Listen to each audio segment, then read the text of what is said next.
everything gone for me. My son foot them broke. Me a asthma patient. My husband have high blood pressure.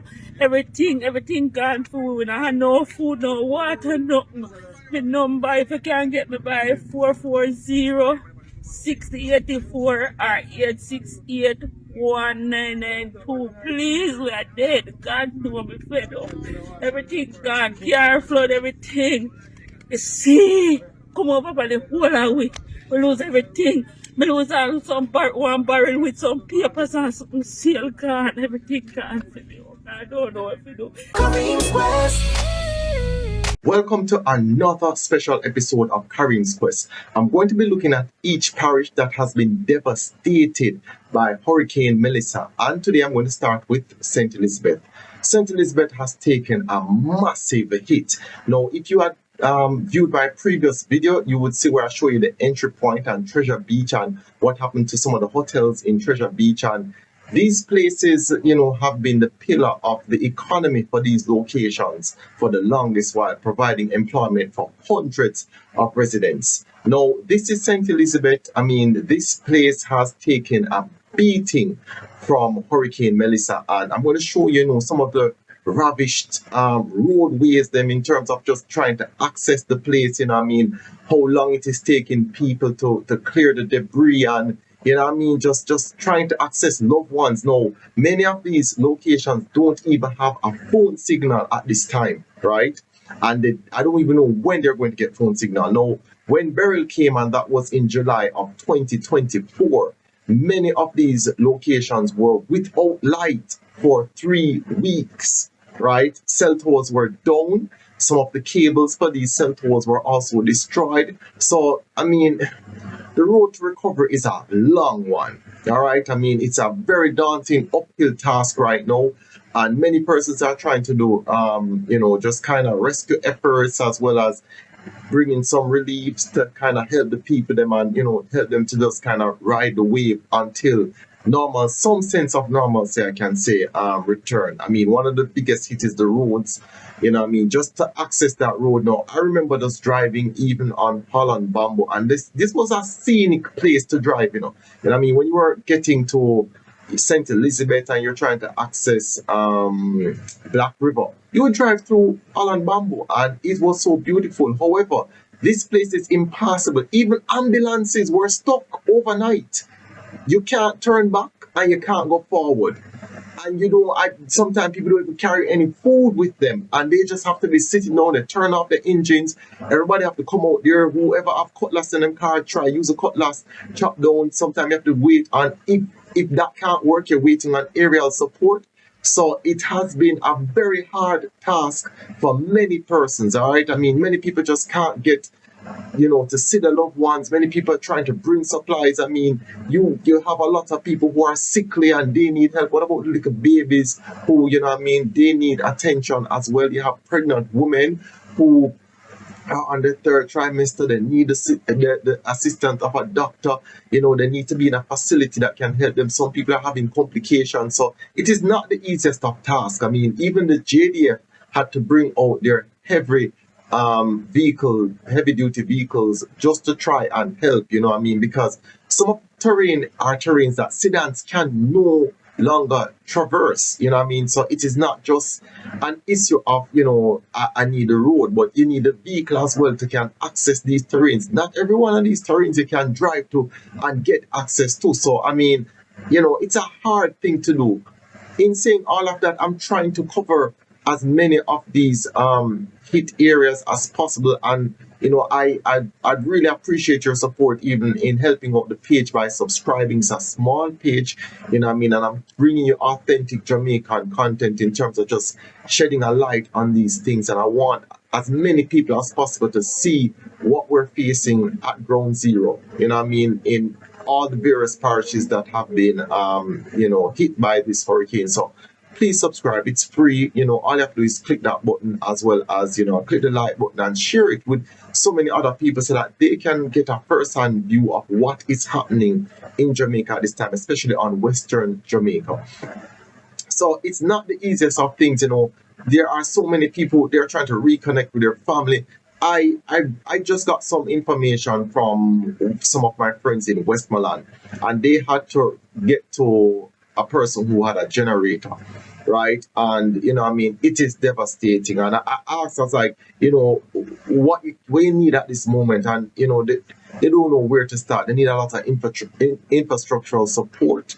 So it's lumber, zinc, a lot of things like that, because you have a home but it has no roof, you can't sleep in it, and even if water drizzle, I don't even know what the damages look like. So it is horrendous, needless to say, for so many people, right? You're driving through even this area, you're driving through Holland Bamboo, and when you finish that highway leg, that's when the real catastrophe starts to hit you, because firstly you lose your cell signal. Secondly, you're starting to see all the debris on the road. So, it's the hardest thing. And then, even when you see the ambulances, they are stuck on the road, and you're wondering to yourself, who is sick, who needs assistance, who wants somebody to come and help them at this time, and they can't get any help. I'm thinking about even the senior citizens, how are they coping and managing through times like this? And can you imagine you as a hearty person seeing your loved one, and you can't give that loved one the help that he or she desperately needs? So, these are the things that are happening now. Some of the debris is being cleared, but it's more single file traffic. So, it's still at a snail's pace. You can't really move that much, but they just try to set it up in such a way that at least, emergency vehicles can move around. Right here. Traveling from Mandeville since yesterday, left 9 a.m. We have been trying to come through this road. We went through the hills, through Santa Cruz, up the hills to come through. We have been in Holland Bamboo from yesterday evening. We came through the water, and we're still in Holland Bamboo. It is crazy. Holland Bamboo is not Holland Bamboo again, but we're hoping that we can get through before the day ends.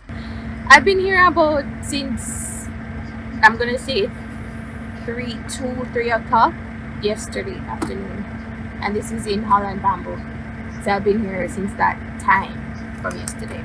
I slept right here. My fiance has been working, cutting down power sign up there, and I've been the driver because we have stuff in the back that we're trying to use to assist to clear the roads. I've been here.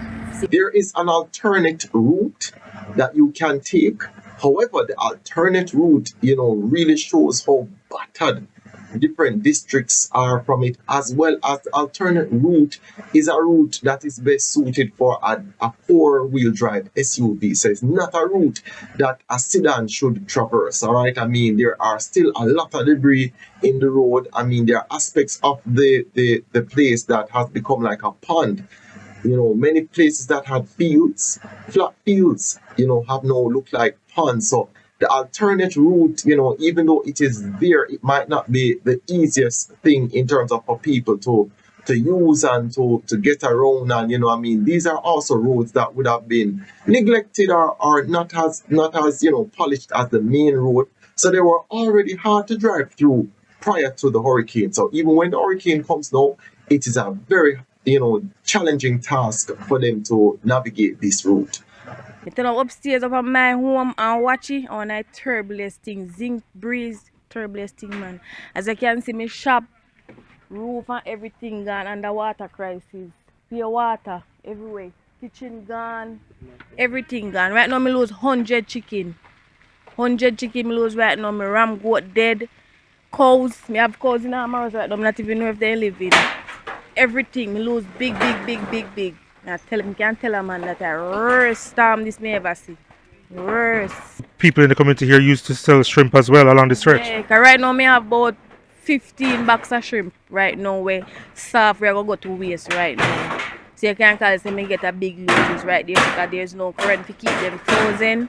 And then now when I come down and shop yesterday, everything soft out. Everything soft. Literally soft and in a shop full of water.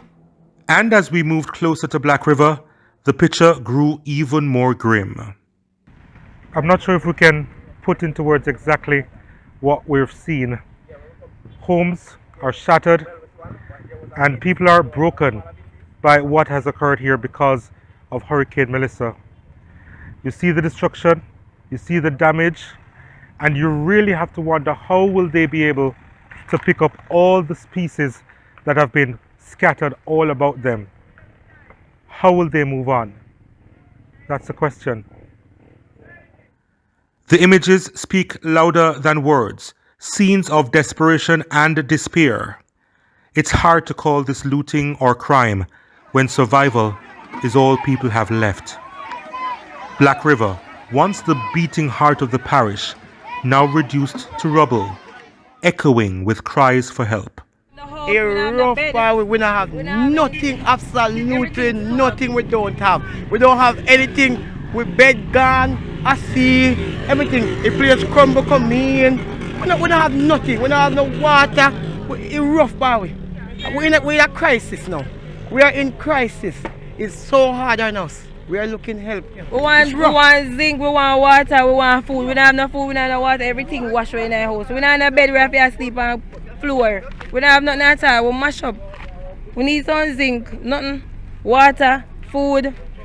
Every little thing we can get right now we need. Bed, we just have a base, we don't have no mattress.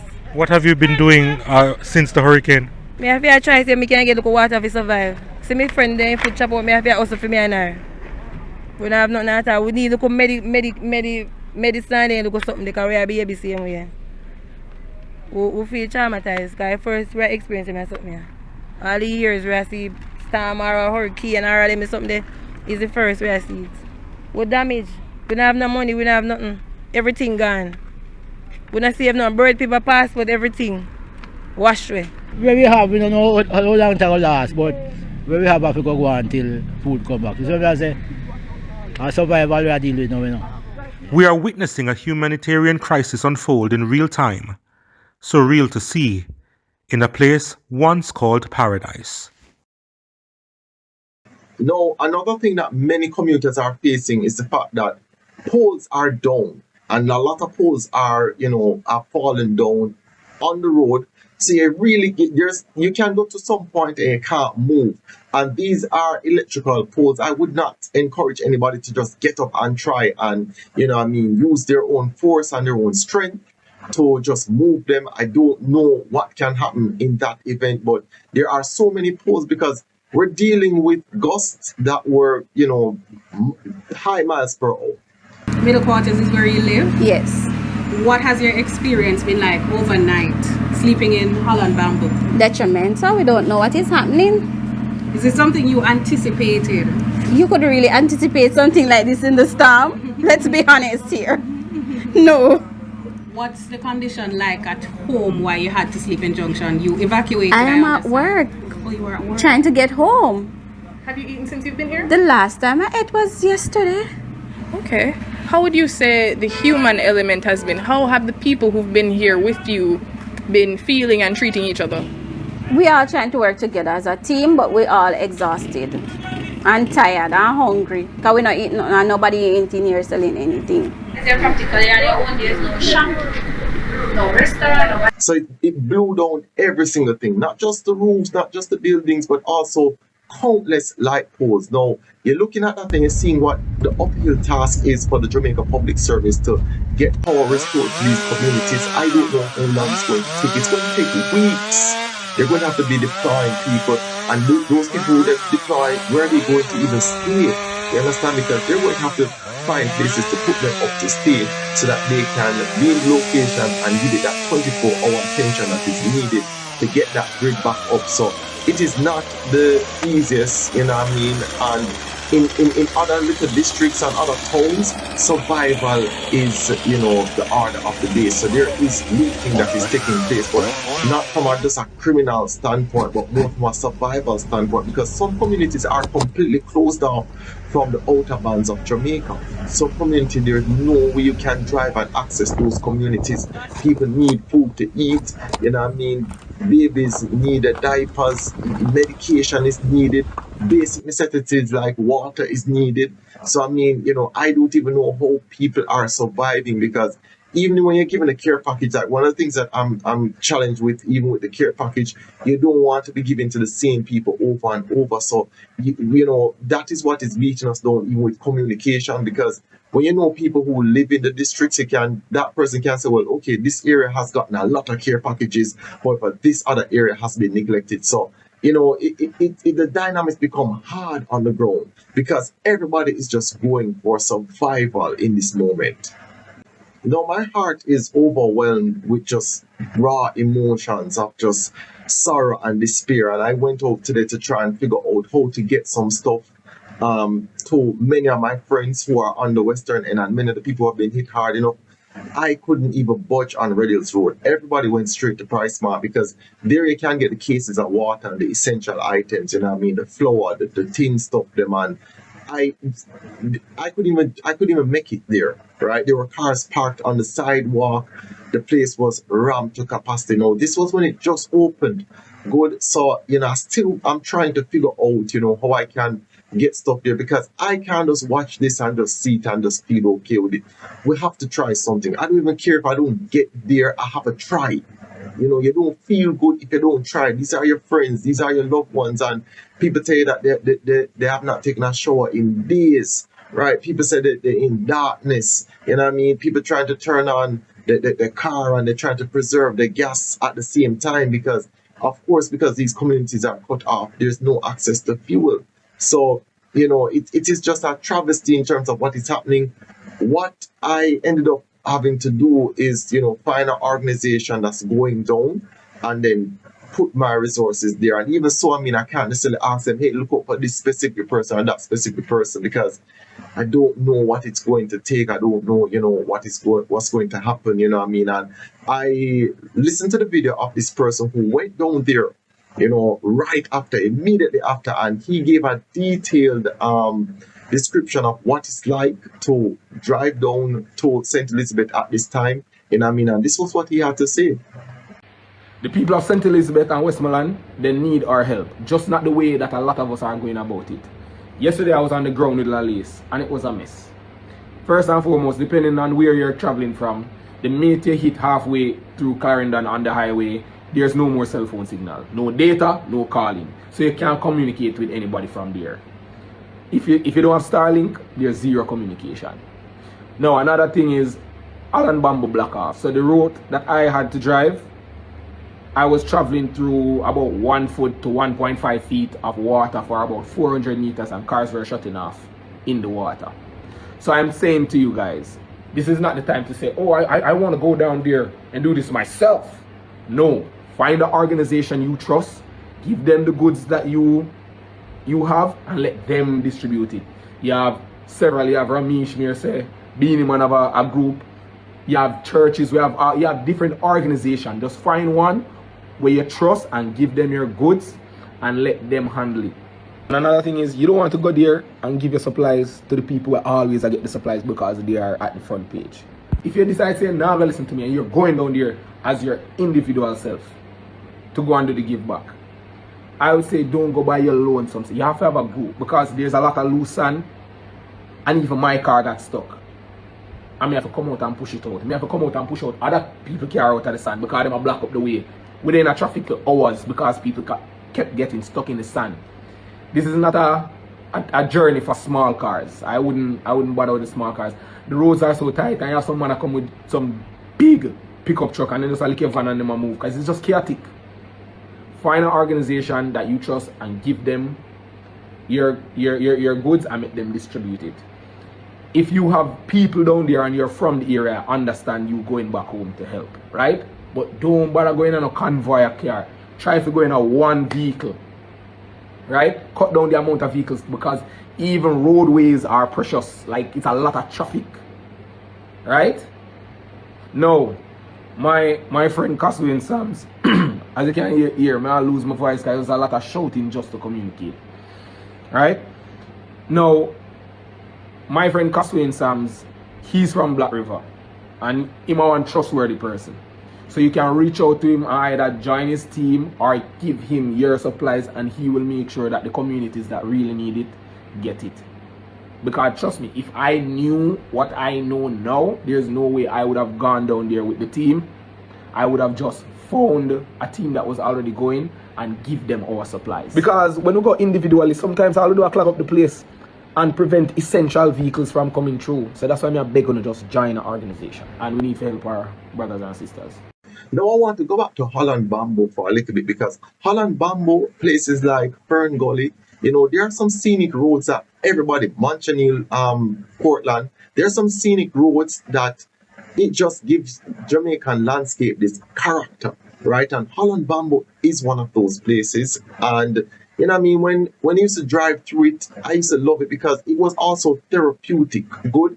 This is what it looks like now, but I also want to show you what it looked like before. And I'm going to be using one of my road chat videos that I did some time ago, in terms of just letting you know the beauty of some of these places prior to this hurricane affecting Jamaica so badly, because many of these places were, they were just a joy, and then you had the vendors on both sides, and it was one of the most beautiful places to just traverse. Especially you use it as a landmark, in terms of if somebody asks how far are you now, you say, well, I'm driving through Holland Bamboo, and everybody would know where you are and how long you're going to take to reach your destination. So check out this episode, this road chat episode, and remember, you can look for other road chat episodes on my channel, because I do try to highlight as much of Jamaican culture as possible.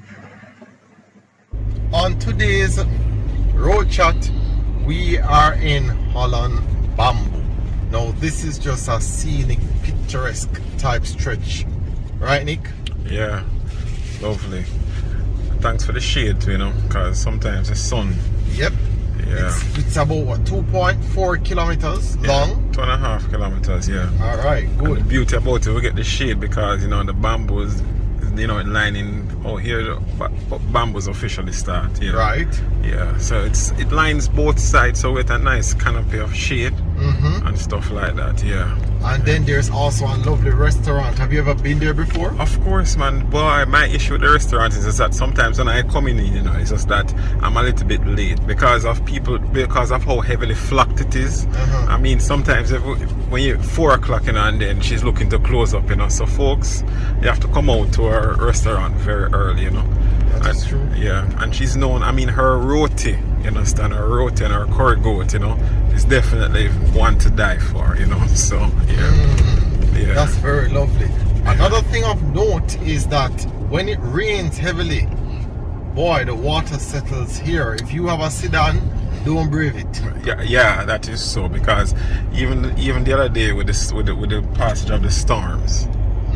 True. Yeah, yeah. So anytime water gathers up right here, it can be a very tricky thing.